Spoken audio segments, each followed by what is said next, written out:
Adam slept with his, so I'm reading Genesis 4 through 6 today, and it's going to be the Message version, because this is the only Bible I have in my car. Adam slept with Eve, his wife. She conceived and had Cain. She said, I've gotten a man with God's help. Then she had another baby, Abel.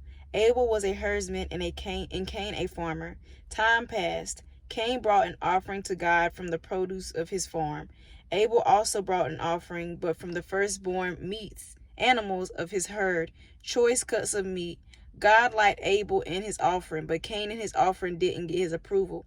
Cain lost his temper and went into a sulk. God spoke to Cain, why this tantrum?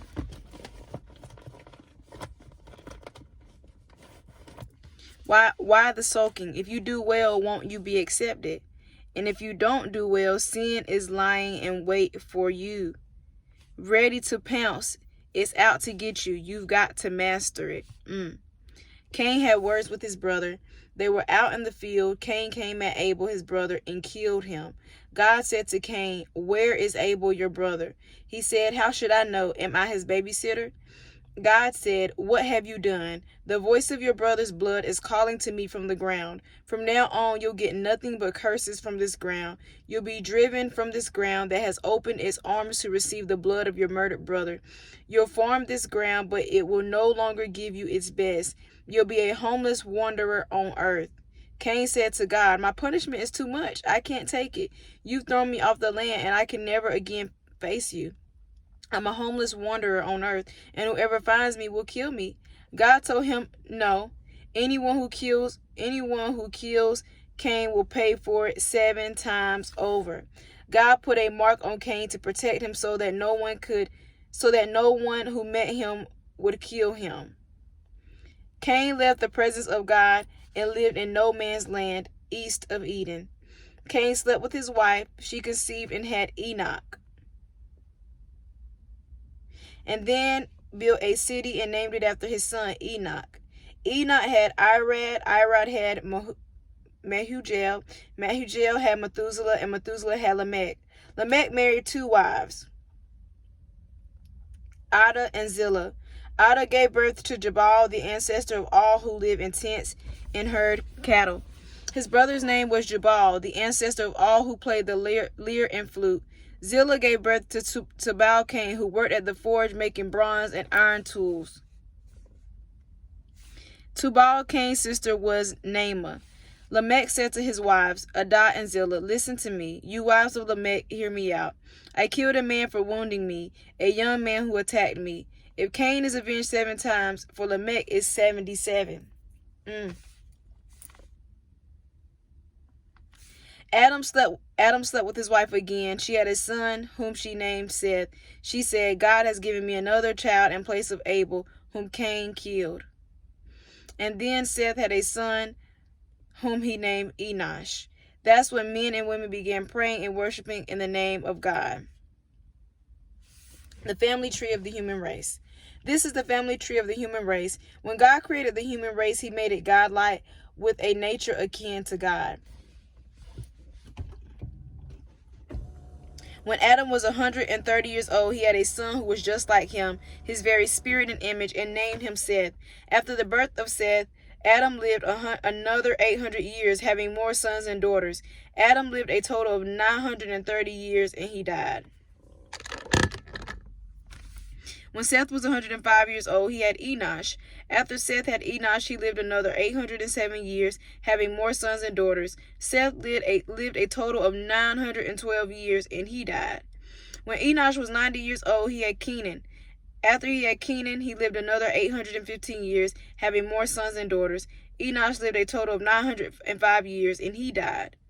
When Kenan was 70 years old, he had Mahalalel. After he had Mahalalel, he lived another 840 years, having more sons and daughters. Kenan lived a total of 910 years, and he died. When Mahalalel was 65 years old, he had Jared. After he had Jared, he lived another 830 years, having more sons and daughters. Mahalalel lived a total of 895 years, and he died. When Jared was 162 years old, he had Enoch. After he had Enoch, he lived another 800 years, having more sons and daughters.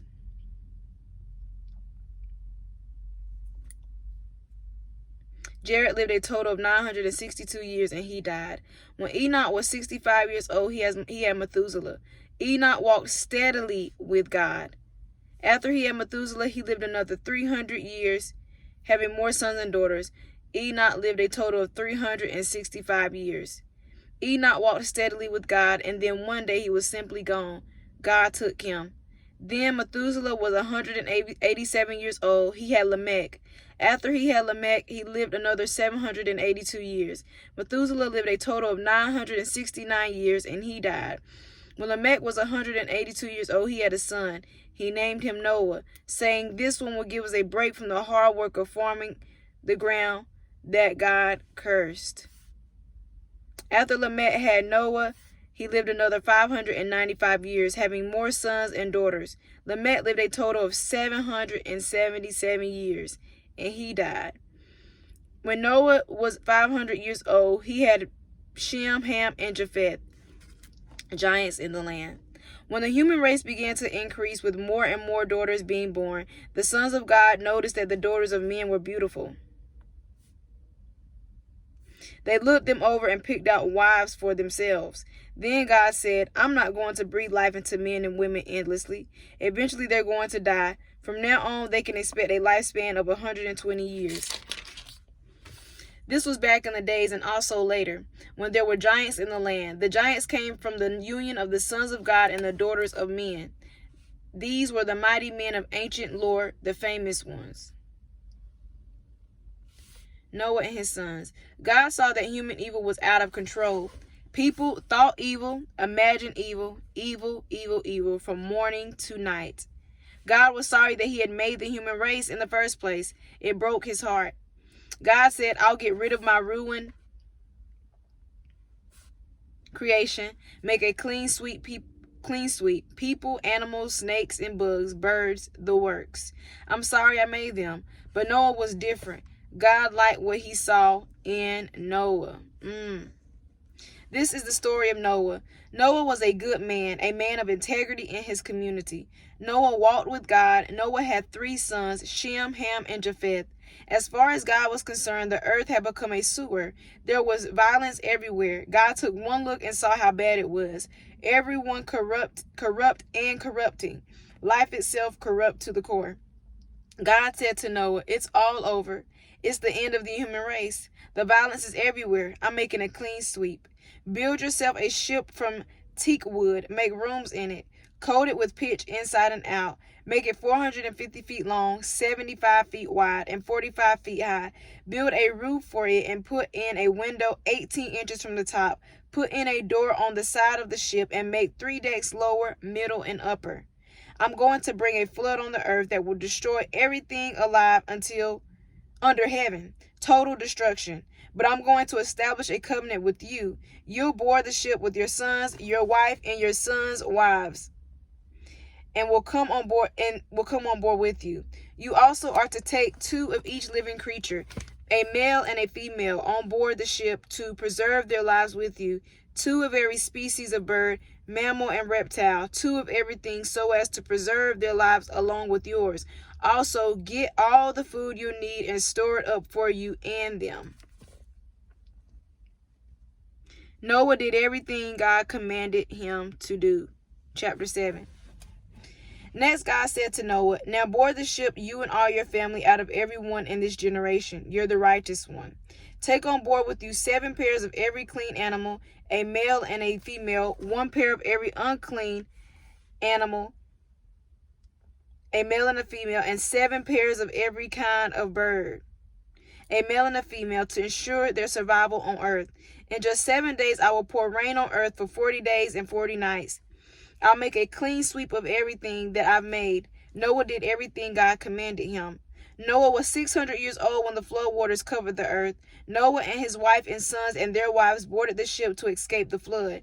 Clean and unclean animals, birds, and all the crawling creatures came in pairs to Noah and to the ship, male and female, just as God had commanded Noah. In 7 days the flood waters came. It was the 600th year of Noah's life, in the 2nd month, on the 17th day of the month, that it happened. All the underground springs erupted, and all the windows of heaven were thrown open. Rain poured for 40 days and 40 nights. That's the day Noah and his sons Shem, Ham, and Japheth, accompanied by his wife and his sons' wives, boarded the ship, and with them every kind of wild and domestic animal, right down to all kinds of creatures that crawl and all kinds of birds and anything that flies. They came to Noah and to the ship in pairs, everything and anything that had the breath of life in it, male and female of every creature, and just as God had commanded Noah. Then God shut the door behind him. The flood continued 40 days, and the waters rose and lifted the ship high over the earth. The waters kept rising, the flood deepened on the earth. The ship floated on the surface. The flood got worse until all the highest mountains were covered. The high water mark reached 20 feet above the crest of the mountains. Everything died. Anything that moved, dead. Birds, farm animals, wild animals, the entire teeming exuberance of life, dead. And all people, dead. Every living, breathing creature that lived on dry land died. He wiped out the whole works, people and animals, crawling creatures and flying birds, every last one of them gone. Only Noah and his company on the ship lived. The flood waters took over for 150 days. Chapter 8. Then God turned his attention to Noah and all the wild animals and farm animals with him on the ship. God caused the wind to blow, and the flood waters began to go down. The underground springs were shut off, the windows of heaven closed, and the rain quit. Inch by inch the water lowered. After 150 days, the worst was over. On the 17th day of the 7th month, the ship landed on the Ararat mountain range. The water kept going down until the 10th month. On the first day of the 10th month, the tops of the mountains came into view. After 40 days, Noah opened the window that he had built into the ship. He sent out a raven. It flew back and forth, waiting for the flood waters to dry up. Then he sent a dove to check on the flood conditions, but it couldn't even find a place to perch. Water still covered the earth. Noah reached out and caught it, brought it back into the ship. He waited 7 more days and sent out the dove again. It came back in the evening with a freshly picked olive leaf in its beak. Noah knew that the flood was about finished. He waited another 7 days and sent the dove out a third time. This time it didn't come back. In the 601st year of Noah's life, on the first day of the first month, the flood had dried up. Noah opened the hatch of the ship and saw dry ground. By the 27th day of the second month, the earth was completely dry. God spoke to Noah, "Leave the ship, you and your wife and your sons and your sons' wives, and take all the animals with you, the whole menagerie of birds and mammals and crawling creatures, all that swarming extravagance of life, so that they can reproduce and flourish on the earth." Noah disembarked with his sons and his wife and his sons' wives. Then all the animals, crawling creatures, birds, every creature on the face of the earth left the ship family by family. Noah built an altar to God. He selected clean animals and birds from every species and offered them as a burnt offerings on the altar.